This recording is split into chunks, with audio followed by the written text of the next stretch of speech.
हज़रत फ़ारूक आज़म रज़ी अल्लाह ताला अन्हु फरमाते, मैं एक दिन मार्केट गया, मंडी में गया, सुबह से लेकर शाम तक मैं ऊंट खरीदता और बेचता रहा। सच्चाई की तिजारत की और कारोबार किया। जितनी कीमत का ऊंट खरीदता था उतनी ही कीमत का आगे बेच देता था। शाम को मेरे पास इतने पैसे जमा हो गए कि मैंने एक ऊंट खरीद लिया।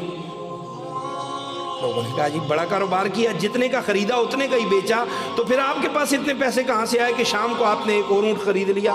आपने फरमाया, मैं जिस ऊँट को खरीदता था सिर्फ उसकी नकेल और रस्सी उतार लेता था, उसको बेच देता था। शाम को वो मैंने नकेलें और रस्सियाँ बेची और एक ऊँट खरीद लिया। बस प्रॉफिट में मैं सिर्फ उसकी एक नकेल और एक रस्सी रखता था और उसी कीमत पे ऊँट को आगे फरोख्त कर देता था। जितने का लिया उतने का बेचा। शाम को जब मैंने वो नकेलें और रस्सियां बेची तो इतने पैसे मेरे पास थे कि मैंने एक ऊँट खरीद लिया। हम कहते हैं जब तक तिजारत में झूठ ना हो तब तक तो तिजारत फायदा ही नहीं।